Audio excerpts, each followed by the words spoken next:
low, low, low, low, low, low.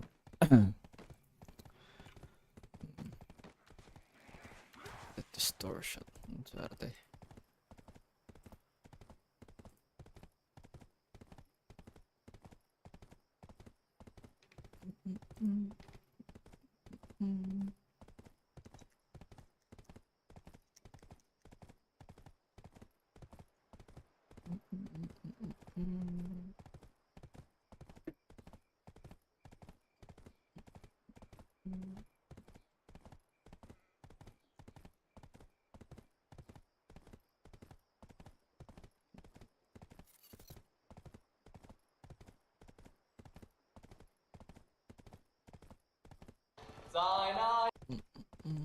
Sorry.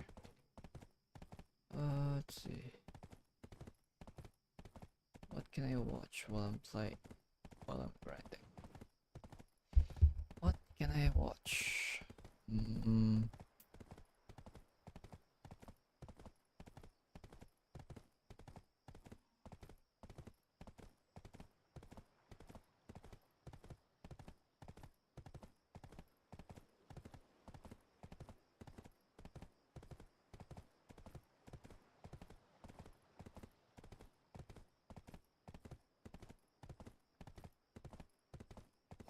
Oh, 300 na yung ano ko. Nice. Huh. Interesting. The Chinese Oops. I want to ask you a question. It's real. You can have some. Just checking. Yeah. And be honest. Have you... Ready? I guess so. Have you seen The Tourist yet?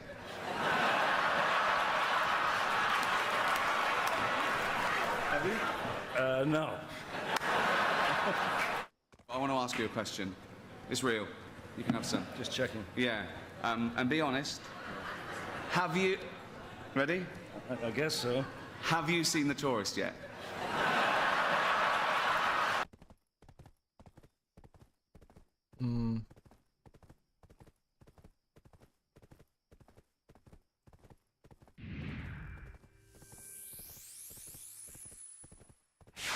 Hi guys, welcome back to another Hugh Jeffries video. In this video we're going to be comparing replacement screens for the iPhone.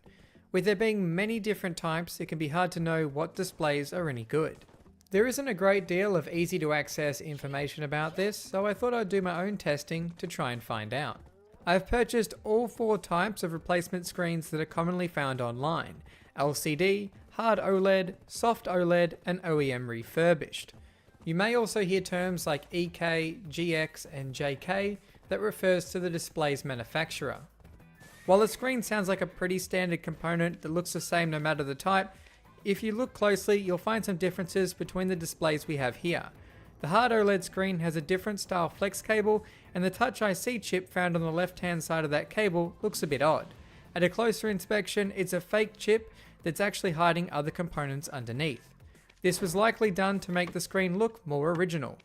For our test device, we'll be using this iPhone XS with some display extension leads attached. Testing our displays from cheapest to most expensive, we'll of course start with the LCD screen. This particular one is from iFixit.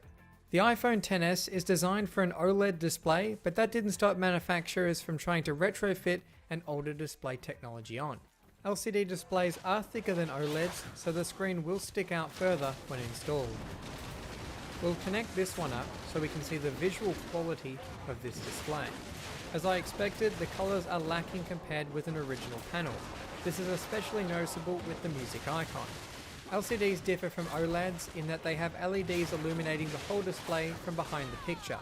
OLED screens don't have this, and instead each pixel lights up on its own. This means the screen needs to create 20 volts to power its backlight, and places like iPad Rehab have reported seeing phones damaged by using these screens. This particular LCD also has very poor viewing angles, with the screen turning practically pink on the sides, and the bezels are ever so slightly thicker than the original. It's time to step up to the hard OLED. Many consider OLED to be the better display technology, so let's see if that's true with our cheapest option. This particular panel retails for $90 Australian and is even advertised with OLED breakage covered by warranty. So to me this one sounds like a pretty appealing option. This is also the screen with our fake chip that we identified earlier on. So let's see how the quality of this screen stacks up. Apart from the fake IC chip, this outer glass also has a strange reflective coating on it that none of the others have. Powering it up, we can get a look at the picture quality. Despite being an OLED, the colours look very dull to the naked eye. Unfortunately, my camera makes this difference look more subtle. The viewing angles are much better than our LCD display, but still a small amount of pinkish tint appears. The biggest deal breaker though for this panel are the bezels. They are even larger than the LCD display. Kinda makes the phone look like a knockoff of some kind. Hard OLED is just that, hard and not flexible. It's slightly thicker than soft OLED, but thinner than an LCD. It's also very fragile, hence why this supplier offered breakage under warranty. This screen I pulled off another phone. It's an aftermarket hard OLED with no damage to the outer glass, but yet it's damaged. Next we have soft OLED. This is the same technology used for the original display. This screen is flexible even if the glass on top isn't. This technology is how other companies make curved displays and folding phones. Right off the bat, we can see the display looks much more like the original. My JK Soft unit has a more blue colour tint to it, but the exact colour temperature will vary manufacturer to manufacturer. The bezels are exactly the same as the original, and viewing angles are exceptional. The last type of display is an OEM refurbished screen. This is an original Apple display that's previously been cracked and had its glass and touch layer replaced. This will be the best possible new replacement display for your phone. Of course, the colours, viewing angle and bezels will be one-to-one with the original. The biggest downside is these displays cost the most, and depending on the model of the phone and the supplier of the part, they can cost a lot of money. Another issue that can arise with a replacement display is problems with the Touch IC. It's not uncommon to hear people swapping their old Touch IC chip to the new display to avoid Apple's not genuine messages or prevent issues with the display which could arise from a software update. Although I've never encountered any touch issues with replacement displays. It should be noted that all these displays support being programmed with serial numbers to allow the True Tone function to work, even the hard OLED with our fake chip. Based on the screens I've tested, the LCD model is the cheapest but has poor viewing angles, overall poor colour and image quality, doesn't fit correctly inside the phone, and even has the possibility of damaging your phone as it's drawing more power. Next is the hard OLED. It's fragile and breaks easy. I've broken a few myself just by pressing them into the phone. The picture quality still isn't like the original, and the bezel is even larger than the LCD display. The soft OLED is the best aftermarket option.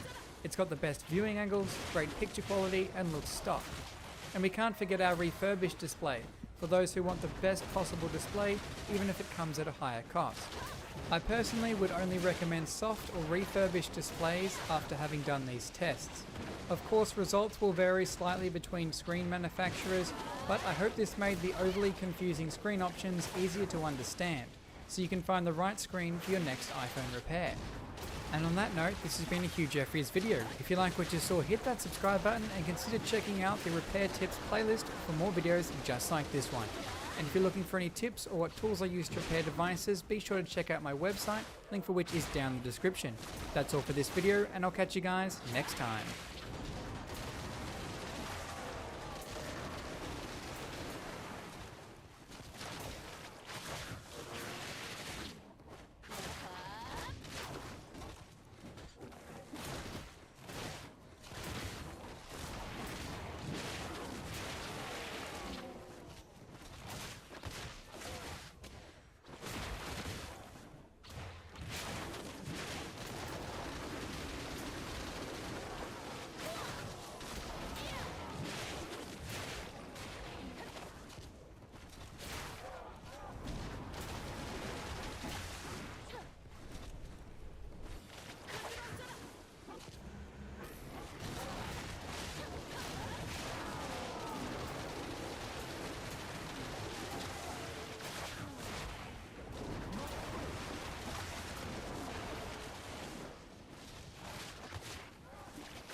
Ay, gago.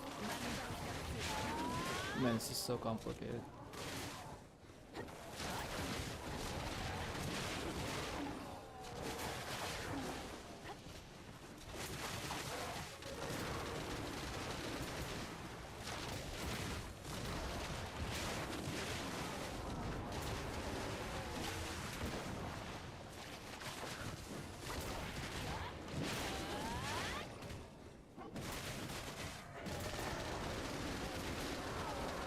Why are my dashes so weak? What the hell's going on?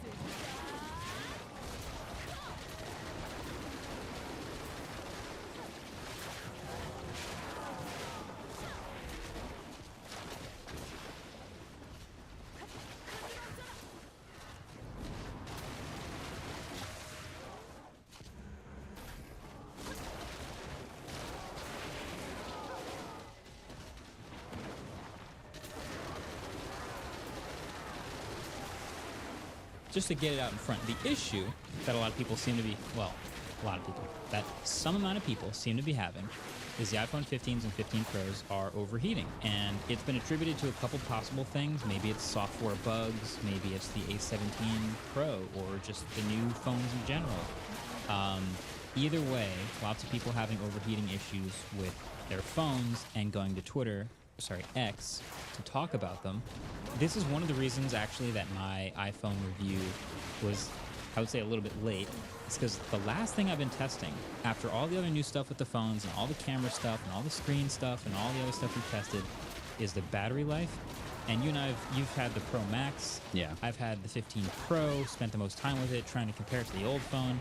And I'm just not getting a good read on if it's any better or any worse at all. Yeah. But the way I've described it is, with any phone, I typically have a bunch of average days, and then a couple light days that are really good, and a couple heavy days that are really bad. Mm-hmm. And that'll let me get my, I'm not doing like benchmarks and like laying them out and side by side stuff. I'm going by feel. And with this phone, I've had plenty of those average days, but I haven't had any really good days. I haven't had any sort of light days where I get 8 hours of screen on time and I'm like, man, this thing's like great standby time. I haven't had that day yet where I normally would have had it by now. Yeah. And I have had some weird instances of the phone getting hot in my hands in the middle of something random. There's no rhyme or reason for it for like 5 minutes or 10 minutes at a time. I was just, this is the last anecdote, I was just at a golf event in Florida. It was like 90-something degrees. The real feel was like 105. I was outside, full brightness, GPS on for the golf thing, like lots going on. Phone did not overheat, no problem. But then on the airplane on the way home, phone is in airplane mode. I'm playing Spotify, and it's getting hot in my hands and drops like 4% in 5 minutes. Wow. In like 5 minutes. And then it was fine, and it went back to normal. I was like, what is actually happening to this phone? So it's going in the review. I have to mention it. I don't know what's causing these issues. The best guess I have is it's some type of software bug, whether it's iOS 17 or some apps or some combination of things that all of these people have in common. But that's been my findings. I'm curious if you have any heat issues with the phone you've been testing. I haven't noticed a lot of heat issues that I didn't also have with the 14 Pro. Okay. That's sort of what I have, it gets hot sometimes, fairly randomly, like, especially so I've noticed if I charge it on a wireless charger, even for just 2 minutes, it'll heat up a lot, which that's kind of natural, but it heats up like a decent amount. I wouldn't say it's like significantly more than the 14 Pro. I mean, we've been talking about how our battery life has been like either super average or kind of below average. In general, on the Max, I've gotten less than I got on the 14 Pro Max and especially the 13 Pro Max, because I'm getting like 24 hours instead of like 3 days. I did have on like Saturday, I noticed that I had a really good day where it was like 73% battery by the end of the day, but it was like 2 hours of screen on time, so I wasn't really using my phone that much. But that's a good day because if you like extrapolate it out, 2 hours at 73% is like 8 hours. 8 hours. That's Yeah. pretty great. Yeah, pretty good. So I like to see those days. Yeah, that's interesting. But I don't know why it randomly decides to like just turn the CPU on full load. it will on just random crank apps. through. What am I at right now? 68. That's reasonable. This is. I really wonder if like the new GPU cores and the new like AI cores and ML cores or whatever, if those are like spinning up at instances where they don't need to, or So my thinking behind that is those should all be lower power cores than the main big powerful ones. yeah. And if you just go by like people's benchmark results, it seems that these newest phones have done the best on benchmark. I've seen a couple different benchmark results where the newest phones score the highest. Yeah. That's why I think it has to be a software thing. There has to be some app or combo of apps or something in iOS 17 where if you're doing something, it just like flips it to 100 and just has a really bad 5 minutes. So I don't know what that is, but that's the only thing I can think of. That's weird. Andrew, you're gonna say something? Farouk iPhondo, do you know who he is? He did a video saying he thinks, and he was doing some testing, that Instagram for some reason was doing it, and that also it was an iOS 17 thing because he got his 14 Pro to do it as well. And he shows an example of just like loading up Instagram, putting a like temperature reader on it, and within like 5 minutes it goes up 15 degrees. It goes from 80 to 95. Wow. I don't know. And like at that point, he said he was losing about 1% a minute in terms of battery life. That's yeah. pretty bad. 1%, that's Every minute. that's Yeah, so he lost like 10% in the 10 minutes that he's like filming the video. It was just interesting. I'm sure it sounds like it's more random than that. Although the fact that he was able to, the funny thing also is he compared it to opening Threads first, checking the temperature for a few minutes, no change, and then opens Instagram. So same company, software, but both totally different things. I thought that was funny. It was an interesting video. It seems like he thinks it's iOS 17, not necessarily just the new iPhone, but I don't know. There could be something to it. I yeah. don't know. Yeah, I use Instagram. I have the app on my phone. I've definitely Yeah. used it in the past couple days, but I haven't been able to pinpoint. I feel like it's one of those things where it's going to be very hard to find the exact Super thing. hard to lock and this down. Then they'll like fix it without saying there was ever a problem, and then we'll forget about it, and that's- we'll ever know. Yeah, this is what I am guessing is going to happen is we're already on 17.0.2. I think we're going to get some more software updates. I think people are going to push updates to their apps. iOS is going to continue to get updated, and eventually it's going to even out at basically the same battery life as last year. I think that's what's going to happen. Yeah. Fun. Yeah, pretty. What's a boring solution to like an exciting gate, and everyone wants to be freaking out, but like it's probably not going to be that insane. Yeah.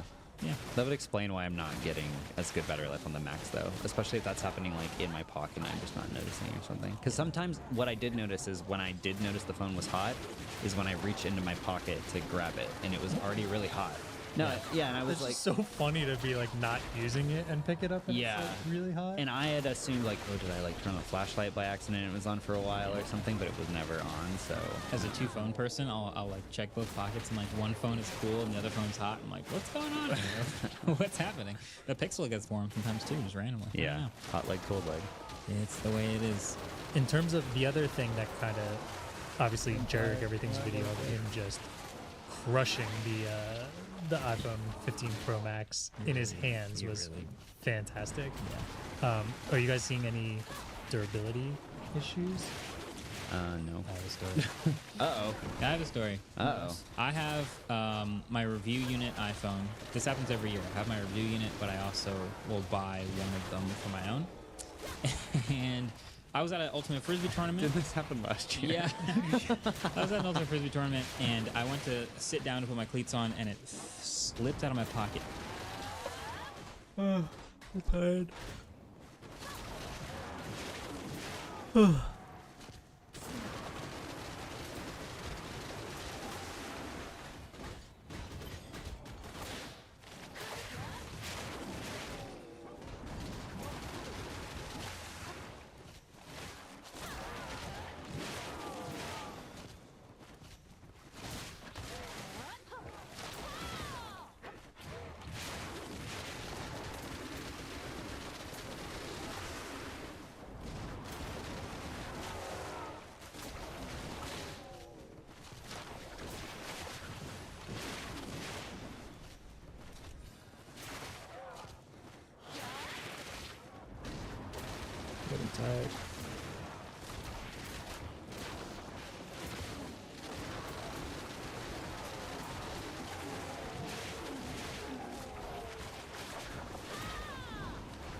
Getting tired. 21 minutes in pa lang.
I'm going to bed.